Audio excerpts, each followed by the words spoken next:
Hello friends, आपका स्वागत है मेरे चैनल पे। तो आज मैं आपके साथ शेयर करने आया हूँ CSR नेट की प्रिपरेशन स्ट्रेटेजी या कुछ ऐसी ज़रूरी बातें जो आपको ध्यान में रखनी चाहिए अगर आप CSR नेट की प्रिपरेशन कर रहे हैं। तो जैसे कि मैंने आपको कई बार बताया कि आपको कैसे प्रिपरेशन करनी चाहिए और कैसे आपको टाइम मैनेज करना चाहिए, क्या आपको पढ़ना चाहिए, क्या आपको नहीं पढ़ना चाहिए। तो उसके बावजूद भी आपके अंदर जो सबसे ज़्यादा डाउट आता है, जो चीज़ें आप गलत करते हैं, आज मैं उन्हीं बातों को आपको बताऊंगा। और जो ओवरऑल मैंने आपकी फेलियर से सीखा है या खुद के फेलियर से सीखा है या आपकी सक्सेस से सीखा है या खुद की सक्सेस से सीखा है, वो मैं आपके साथ शेयर करूंगा। तो चलिए शुरू करते हैं। तो देखिए, सबसे पहला पॉइंट तो मैं आपको ये बताना चाहूँगा, आपको हमेशा किसी भी एग्ज़ाम की अगर आप प्रिपरेशन कर रहे हैं तो उसका सिलेबस आपको पता होना चाहिए। और सिलेबस से मतलब आप इतना उससे गो थ्रू होकर चले जाएं कि आपको पता होना चाहिए कि क्या उसमें इम्पॉर्टेंट है और क्या इम्पॉर्टेंट नहीं है। मतलब कभी कभी ये भी होता है कि हम पढ़ कुछ और रहे होते हैं और सिलेबस में आ कुछ और रहा होता है। मतलब ऐसे तो अपने आप में OMC जैसे एक टॉपिक है, केमिस्ट्री की मैं बात करूँ तो ऐसा नहीं है कि OMC में हर चीज़ इंपॉर्टेंट है। कुछ आप देखेंगे कुछ टॉपिक्स हैं जो हर बार रिपीट होते हैं, या कुछ टॉपिक्स हैं जिनसे ज़्यादा ही क्वेश्चन पूछे जाते हैं, और कुछ टॉपिक्स हैं जो आज तक पूछे ही नहीं गए हैं। तो आपको ये देखना भी होगा कि किस टॉपिक्स की इंपॉर्टेंस है या किसको आप अच्छे से पढ़ें। तो सिलेबस यही काम आता है कि जिसमें आपको चीज़ें पता लगती हैं और थोड़ा आपको आइडिया होता है कि हाँ आपको पढ़ना क्या है। क्योंकि OMC तो अपने आप में बहुत बड़ी बुक है, या आप ये भी कह सकते हैं कि इसकी कितनी सारी बुक्स अवेलेबल है मार्केट में, पर इसका मतलब ये नहीं कि आपको हर चीज़ आना चाहिए। सेकंड, जो एडवाइस मैं आपको हमेशा देता हूँ, फिर मैं यही कहना चाहूँगा कि आपको कंटेंट भी फिक्स करना है। कंटेंट फिक्स मतलब आप करिए कि आपको बुक से पढ़ना है, आप बुक फिक्स कर लीजिए। आपको कोई कोचिंग से पढ़ना है तो आप उस कोचिंग को फिक्स कर लीजिए। आपको किसी के नोट्स से पढ़ना है, आप उस नोट्स को फिक्स कर लीजिए। पर हाँ, बिलीव कीजिए और उस कंटेंट में ही कम से कम स्टिक रहिए। मतलब ऐसा नहीं है कि आपने आज को सुना तो आप वो करने लग गए, कल को सुना तो कुछ और करने लग गए, परसों को सुना तो कुछ और करने लग गए। देखिए, मेरा ये मानना है कि अगर आपका सिलेबस जिस भी कंटेंट को आप फॉलो कर रहे हो उसमें है, पूरा कवर हो रहा है, तो उसके बाद आपको उस पर बिलीव करके आराम से बस प्रिपरेशन करनी चाहिए और उससे भी एग्ज़ाम निकल सकता है। मेरा तो ये मानना है। मतलब आप रेगुलर चेंज करेंगे तो आप फेल होंगे बहुत बुरी तरह, पर अगर आप एक ही कंटेंट को बार बार पढ़ेंगे, खूब मेहनत करेंगे, तो मुझे लगता है आप आगे बढ़ेंगे। तीसरा पॉइंट है, देखिए आपके फेलियर से या जो भी बच्चे कहीं ना कहीं रह जाते हैं, या जब मैं भी रह गया था तो मैंने ये देखा है वहाँ पे जो सबसे बड़ी गलती करते हैं वो है प्रैक्टिस ऑफ क्वेश्चंस की। मतलब आप प्रैक्टिस बहुत कम करते हैं। तो मैं यही कहूँगा आपको प्रैक्टिस पे ज़्यादा ध्यान देना है, क्योंकि जैसे कि आपको पता है जो हमारा एग्ज़ाम है वो MCQ एग्ज़ाम है और इसमें क्वेश्चंस ही आते हैं और यहाँ पे कोई थ्योरी नहीं लिखनी होती। तो जाहिर सी बात है कि आपको क्वेश्चन सॉल्व करने की आपकी जो पावर है वो बहुत अच्छी होनी चाहिए, कैपेबिलिटी आपकी बहुत अच्छी होनी चाहिए। तो उसके लिए आपकी प्रैक्टिस बहुत अच्छी होनी चाहिए। तो आप प्रैक्टिस ज़्यादा से ज़्यादा करें क्वेश्चनों की, और कोशिश करें आपका टाइम ऐसे ही डिवाइड हो कि आप थ्योरी चाहे स्टार्टिंग में 60% पढ़ें पर क्वेश्चन 40 करें, पर लास्ट के आते आते आप 80% क्वेश्चन सॉल्व करें और थ्योरी में आप 20% ही टाइम दें। तो आप ऐसी कुछ स्ट्रैटेजी फॉलो करें जिसमें आपके क्वेश्चन ज़्यादा से ज़्यादा हों। अब नेक्स्ट पॉइंट इसी से रिगार्डिंग है। जब क्वेश्चन की बात आती है तो क्वेश्चन में सबसे ज़्यादा ज़रूरी है कि आपके प्रीवियस ईयर जरूर कवर हो जाने चाहिए।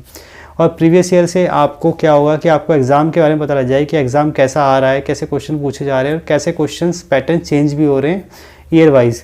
तो उसके लिए एक चीज़ ध्यान रखें कि हमेशा लेटेस्ट क्वेश्चन पेपर पहले करें, यानी 16 से 21 की तरफ आप पहले बढ़ें, फिर आप 11 से 16 की तरफ जाएँ। तो यानी कोशिश करें कि आप ज़्यादा से ज़्यादा रिसेंट ईयर के क्वेश्चन कवर कर ही लें, चाहे आप पिछले कवर कर पाएँ कि नहीं कर पाएँ। यानी आप 10 ईयर्स के करें तो कवर, या 5 ईयर्स के ही करें तो पर पिछले के ही करें, ये आप ध्यान में रखें। नेक्स्ट मैं एक और जो आपको बात बताना चाहूँगा, एडवाइस मेरी ये रहेगी कि आप कुछ चीज़ छोड़े भी ना। आप देखिए ये भी गलती करते हैं, आप सब्जेक्ट कोई भी पढ़ रहे होते हैं उसमें भी आप सब्जेक्ट का इतनी बड़ी कोई फील्ड छोड़ देते हैं, पार्ट छोड़ देते हैं। जैसे मानिए आप ऑर्गेनिक छोड़ देता है कोई बच्चा, कोई फिजिकल छोड़ देता है, कोई इनऑर्गेनिक छोड़ देता है। तो आप देखिए ये गलती बिल्कुल ना करें। आपको मैं बता दूं, अगर आपको नेट GRF निकालना है तो तीनों ही सब्जेक्ट आपको अच्छे से आने चाहिए केमिस्ट्री में। और ये हर सब्जेक्ट के लिए भी, अगर आप फिजिक्स में पढ़ रहे हैं तो फिजिक्स के जो पार्ट है वो आपको सारे आने चाहिए, मैथ के जो पार्ट है वो सारे आने चाहिए, या कम से कम आपको इतना आइडिया होना चाहिए कि आप उसमें भी 15 to 20 मार्क्स खींच लें या अच्छे से ले आएँ।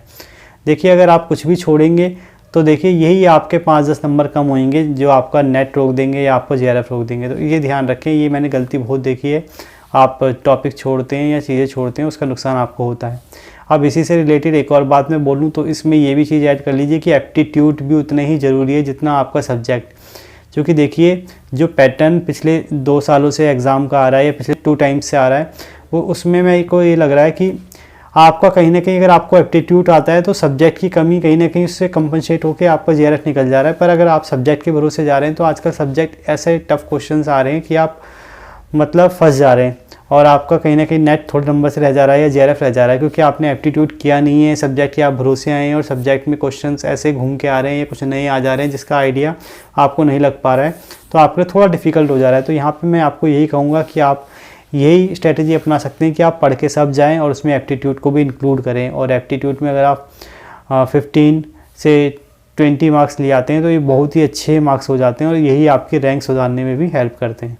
अब नेक्स्ट पॉइंट है टेस्ट सीरीज़ की मैं बात करूं। आप कुछ पूछते हैं कि टेस्ट सीरीज लेनी चाहिए या नहीं, तो देखिए वैसे तो मैं कहूँगा टेस्ट सीरीज़ आज के टाइम पे तो सबसे ज़रूरी है और बहुत सही चीज़ है, क्योंकि देखिए पैटर्न रेगुलर चेंज हो रहा है। तो अगर आप टेस्ट सीरीज़ लेते हैं तो कहीं ना कहीं आप डिफरेंट टेस्ट देते हैं, तो आप हर पैटर्न के टेस्ट देते हैं जिसमें हार्ड पेपर भी होता है, इजी पेपर भी होता है और मीडियम पेपर भी होता है, और साथ में आप टाइम मैनेजमेंट करना भी सीखते हैं और साथ में आप ये भी सीखते हैं कि आप क्या गलतियां कर रहे हैं, तो उस गलतियों को आप एग्ज़ाम के लिए सुधार सकते हैं या पहले से ही उसे एनालाइज करके उसमें जो भी बेहतर किया जा सकता है वो कर सकते हैं।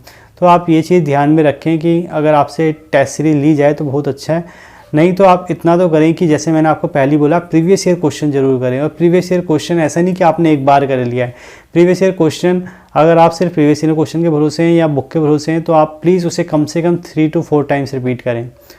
मतलब ऐसा नहीं है कि एक ही बार आप करेंगे, 3 to 4 टाइम्स मिनिमम आपको रिपीट करना है। और यही चीज़ आपके कोचिंग असाइनमेंट के लिए है, नोट्स के लिए है, और या आप किसी कंटेंट को फॉलो कर रहे हैं तो उसके लिए है। लास्ट एंड सबसे इम्पॉर्टेंट बात मैं आपको ये कहना चाहूँगा, और देखिए आप इस चीज़ से ना डरें कि आपका एग्ज़ाम होगा कि नहीं होगा, या किसी ने 1 बार दिया, 2 बार दिया, 3 बार दिया या नहीं हुआ।